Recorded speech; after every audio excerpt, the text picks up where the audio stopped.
प्रज्ञा TV network की ओर से आपका अभिनंदन।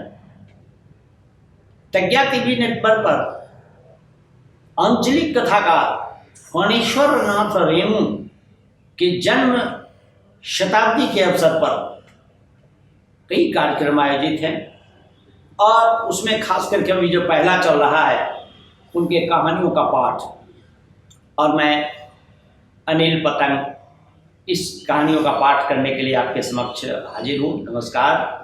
और आज मैं जिस कहानी को लेकर आपके सामने हूँ उसका शीर्षक है आजाद परिंदे। फणीश्वर नाथ रेणु आसपास के परिवेश से, आसपास के लोगों के बीच अपने पात्रों को, घटनाओं को किस तरह ढूंढ लेते थे और उसमें वास्तविकता का जो पुट डालते थे, जिसके कारण फणीश्वर नाथ आंचलिक कथाकारों में श्रेष्ठ साबित हो गए। इस कहानी जो आजाद परिंदे है, इसमें हरबोलवा और सुदर्शन दो वैसे लड़कों की कहानी है जो अपने घरों में, अपने समाज में और वातावरण में किस तरह घुटता हुआ भी काम कर रहा है। और फणीश्वर नाथ रेणु आसपास के परिवेश से अपने कथानक भी चुनते थे और अपने पात्र को भी चुनते थे। अब देखिए, इस कहानी में सुनने के बाद ही आप खुद निर्णय करेंगे कि ये किस तरह से इसमें चल रहा है। तो सुनिए कहानी आजाद परिंदे। मैंने कहा कि कहानी किस्सा गोई सुनने सुनाने की चीज़ है। देखिए, पढ़ने में जो आनंद आता है उससे अधिक आनंद सुनने में आता है।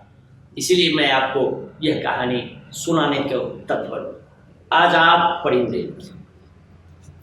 जब बग्गी गाड़ी के कोचवान को मालूम हुआ कि पीछे पौधान पर कोई शैतान लौंडा लटका हुआ है, उसने चाबुक फटकार के गाली दी पीछे की ओर, उत्तर हरामी का पिल्ला, उतर हरामी का पिल्ला।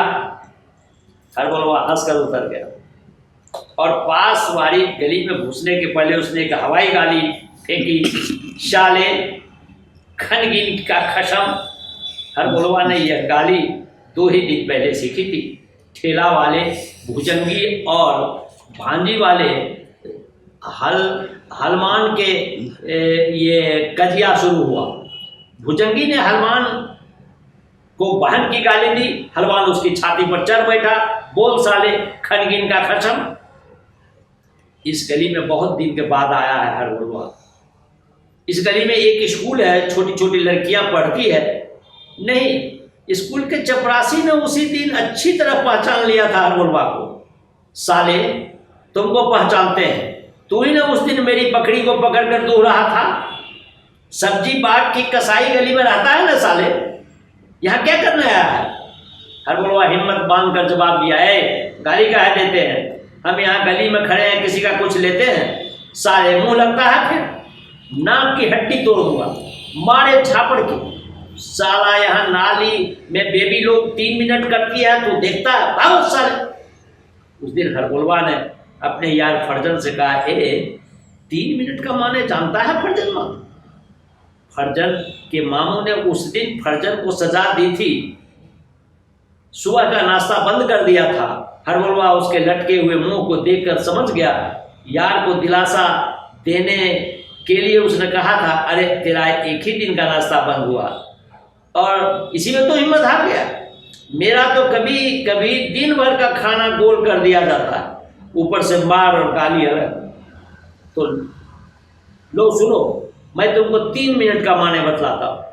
फर्जन को दिखलाकर सामने चिपकी हुई एक विज्ञापन की तस्वीर पर तुर्री मारकर पेशाब करने लगा। समझे 3 मिनट का माने? हरबोलवा ने देखा कि स्कूल का फाटक बंद है, छुट्टी है। उसने इधर उधर देखा और पास की नाली में, जहां उस दिन छौड़ियाँ सब नहीं, दरवान के डर से उसका 3 मिनट नहीं उतरा। आज जब उधर आ ही गया तो एक चक्कर मौसी के घर का लगा लेना ठीक होगा।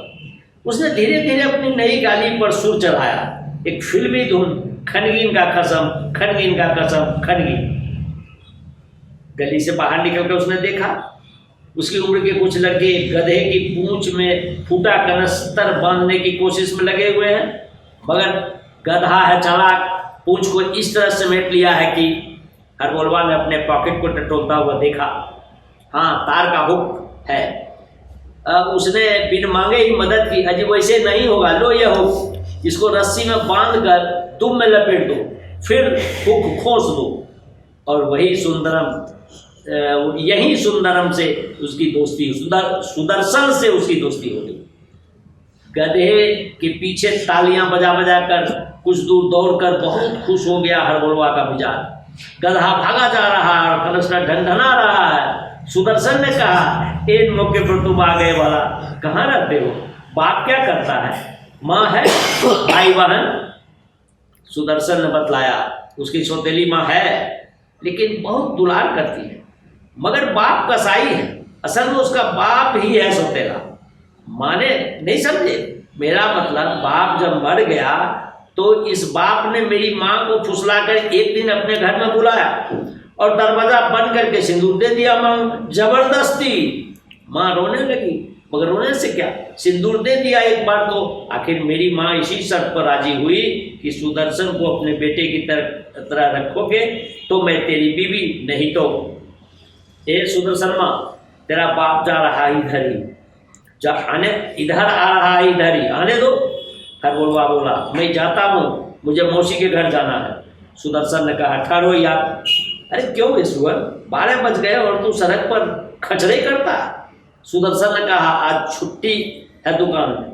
सुदर्शन का कठबाप ने कड़क कर कहा, छुट्टी है तो घर क्यों नहीं गया अभी तक? साले, एक दिन तेरी पीठ की चमड़ी फिर सेकनी होगी, जा घर जा। सुदर्शन का कठबाप जब मोड़ के पार चला गया तो सुदर्शन ने अपने चेहरे पर हाथ फेरकर मुंह बनाया, मानो चेहरे पर लगी हुई गालियों को पोंछ कर फेंक दिया। फिर बोला, तू कहाँ जा रहा है? मौसी के घर। कहाँ रहती है तेरी मौसी? पगल खनवा के पास।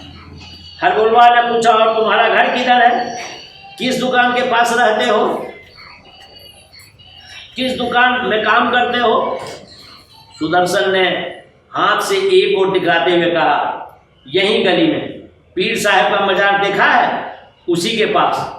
चलो यार, देखें तुम्हारी मौसी का घर, चलो। तुम मेरी मौसी के घर क्यों जाओगे? हरबोलवा नहीं चाहता था कि सुंदरम, जिससे उसकी जान पहचान कभी की, ऐसे लड़के को अपने मौसी के घर ले चले।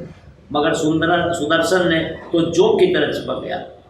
कारपोरेशन के सामने पानी का बम्बा बिगड़ा हुआ देखकर दोनों प्रसन्न हुए। पानी का फव्वारा नहाएगा और तुम? सुदर्शन ने पेंट खोलकर बम्बे के फव्वारे से अपनी देह को ढक लिया, मानो। हरबोलवा किंतु आगे पीछे की बात सोचने लगा। फिर अपने पॉकेट से साबुन का एक टुकड़ा निकालकर जमीन पर फेंकते हुए बोला, जरा पजामा साफ कर ले। दोनों बहुत देर तक फव्वारे में नंगे नहाते रहे। बीच बीच में टोटी में उंगली डालकर पिचकारी छोड़ते, लेकिन मोहल्ले के लड़कों को तब तक सूचना मिल गई थी। वे एक दूसरे का नाम लेकर पुकारते हुए दौड़े, धर धर धर सालों को। हरबोलवा डरा, मगर सुदर्शन लापरवाही से कुल्ला करता रहा। मोहल्ले के लड़कों का मेट, एक भालू जैसा लड़का, आगे बढ़कर बोला, कहाँ रहता बे? यहाँ लंगटा होकर लाने आया है खचरे। हरबोलवा ने अपने अधसूखे पैजामे को जल्दी जल्दी पहन लिया। सुदर्शन हंसा और सुदर्शन की हंसी ठीक जगह पर लगी। मेट ने अपनी टोपी निकालकर सावधान किया, यह साला बड़ा चालू मालूम होता है, होशियार रहना। सुदर्शन ने कहा, तुम्हारा नाम डफाली है ना? आश्चर्य! सुदर्शन के मुंह से अपना नाम सुनकर डफाली के सिर से कदम कुट्टी बाल खड़े हो गए। उसकी आंखें गोल हो गई। बोला, तुम कहाँ रहते हो? तुम कौन? तुमने मेरा नाम कैसे जाना? सुदर्शन बोला, तुम्हारी माँ तुमको साथ लेकर एक दिन हकीम साहब के दवाखाने में गई थी ना?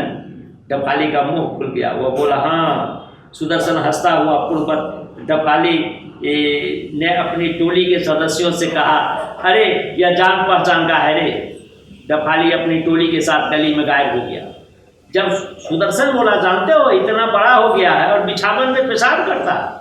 हरबोलवा भी हंसने लगा, इसीलिए भागा ससुर। किंतु आज हरबोलवा की मौसी उसको देखकर जरा भी खुश नहीं। सुदर्शन को देख बोली, और ये कौन है? दीदिया तुमको पीटती है सो ठीक करती है, दुनिया भर के लुच्चे लफंगे के साथ इधर उधर मटर गश्ती करता फिरेगा तो एक दिन जेल जाएगा। जा घर जा। हरबोलवा की समझ में नहीं आया कुछ, आज मौसी इस तरह से अचानक बिगड़ क्यों गई। सुदर्शन ने रास्ते में पूछा, यार यह झोपड़ी के अंदर कौन बैठा था? वही तुम्हारा मौसा था? मौसा नहीं तो, मौसा तो बरौनी में रहते हैं। तो यह लाल कमीज वाला कौन था? किधर? अरे मैंने झांक कर देखा था, इसलिए तुम्हारी मौसी थरथरा कर झोपड़ी के बाहर आई थी और तुमको डांटने लगी थी। ओ हरबोलवा चुप रहा। सुदर्शन बोला, एक बात कहूँ, बुरा तो नहीं मानेगा? तेरी मौसी छिनाल है। डट क्या? मैंने झांक कर देखा तो। सुदर्शन की हंसी पर हरबोलवा का चेहरा ठीक डफाली की तरह हो गया, मानो वह भी बिछावन पर पेशाब करता हो। और यह बात सुदर्शन को मालूम हो गई। लौटती बार कॉर्पोरेशन के सामने वाले बम्बे के पास वे कुछ देर तक रुके रहे। हरबोलवा से पूछा, तुम किस चीज़ की दुकान में काम करते हो? दफ्तरी के दुकान में। साला सरी हुई बासी लेई की गंध के मारे तुम्हारा दिमाग फट जाएगा। करेगा कब? कितना मिलता है? मोट 15 रुपये बस। तो कागज में लेई लगाने का और कितना मिलेगा? 100। बोल, काम करेगा? मखनिया कुआं के नुक्कड़ पर कुछ हो गया। दोनों ने दुल की चाल पकड़ी, लेकिन जब वे पहुंचे खेला खत्म हो चुका था। स्कूटर रिक्शा एक्सीडेंट में 2 आदमी घायल हुए और दोनों अस्पताल जा चुके थे। दोनों को पछतावा हुआ। हरबोलवा ने उलट कर देखा, सुदर्शन एक बीड़ी की दुकान पर रुक गया। बीड़ी सुलगा कर वो तेजी से हरबोलवा के पास आया। बीड़ी पिएगा? बीड़ी नहीं पीता।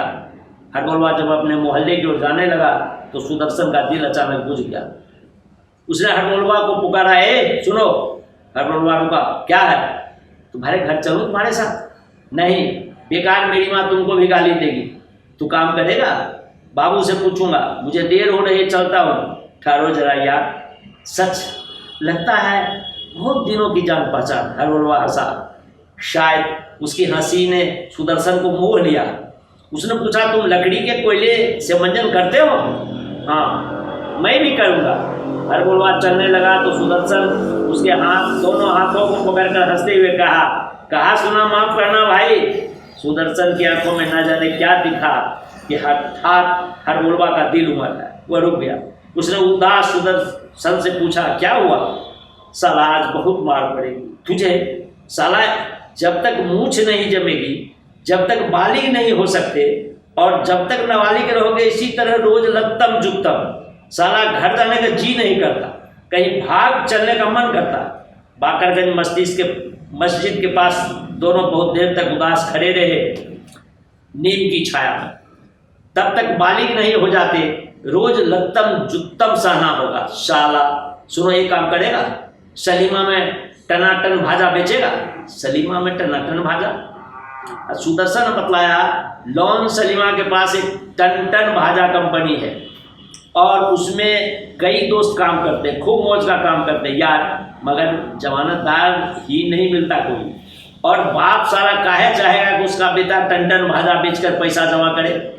सुदर्शन ने बतलाया, 20 रुपया महीना, एकदम आज़ादी का काम और फोकट में सलीमा देखो सो ऊपर से। सुदर्शन ने अपने बाप से कहा, मगर सुदर्शन के बाप ने कहा कि टन भाजा कंपनी का मालिक 100 रुपया पेश ही देगा। दफ्तरी ने 200 रुपया एडवांस दिया है। सुदर्शन ने हरबोलवा के कंधे पर हाथ रखकर बहुत प्यार भरे सुर में पूछा, बोलने यार, टन भाजा कंपनी में काम करेगा मगर जमानतदार? उसका इंतजाम हो जाएगा। कहाँ? हमारे मोहल्ले में एक अमजद मिस्त्री है, मगर भारी खचरा। सुदर्शन ने थूक फेंकते हुए कहा, यार एक बार कोई जमानत हो जाए, फिर एक बार टन भाजा कंपनी की नौकरी मिल जाए, फिर कौन बाप ले जाता है पकड़कर और कौन साला मारता है, मगर अमजद मिस्त्री साला भारी खचरा है तो जमानत कैसे? सुदर्शन हंसा। खचरा है इसीलिए तो जमानतदार होगा। बाकरगंज मोहल्ले के पास में कहीं शादी में ढोल बजने लगे। दोनों ने एक लंबी सांस ली। हरबोलवा ने कहा, इस साल खूब लगन है, तुम्हारे मोहल्ले में कोई शादी नहीं? हमारी गली में एक ही रात में 5। सुदर्शन हंसा। 12 यार बोली, शादी जब तक मूछदारी नहीं उगता साला नाबालिग ही रहेंगे हम लोग। चलो अमजद मिस्त्री के घर चले। हरबोलवा को हठात लगा कि सुदर्शन ही उसका सब कुछ है। सुदर्शन के सिवा इस दुनिया में अपना कोई नहीं। उसका दुख समझने वाला यह सुदर्शन। सुदर्शन के हाथों को हरबोलवा ने पकड़ लिया। मुझे डर लगता है, लेकिन काहे का डर बाप? अरे एक बार कंपनी में घुसने तो तब देखना है बापों को। देख इधर, इसमें तेल लगावेगा आकर तुम्हारा बाप और हमारा बाप माँ मौसा मौसी सब, समझे? हरबोलवा ने हंसकर सुंदरम के गले में हाथ डाल दिया। तो मिल जाएगी नौकरी। अमजद मिस्त्री को तेल लगाना होगा, लगाएंगे। कंपनी की नौकरी के लिए जो करना होगा करेंगे। अब लौट कर घर नहीं जाना है, थूक है घर को, पक्का पक्का।